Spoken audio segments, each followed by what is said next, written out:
डल्लो गर्ने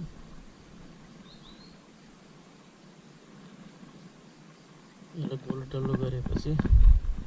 सेन्टरमा बनाउने जाली रिङलाई त्यसपछि बल्छी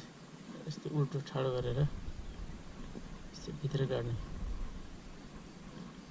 सबैले गोलो गरेर चारैतिरबाट उल्टो माथि फर्काएर यसरी बनाइहाल्ने यसरी हालिसकेपछि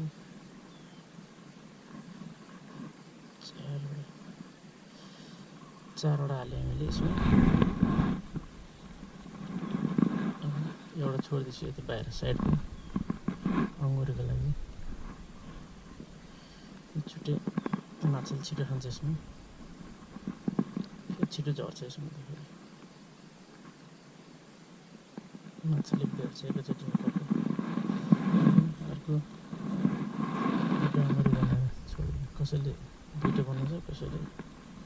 एउटा मात्रै गर्छ म दुईवटा बनाउँछु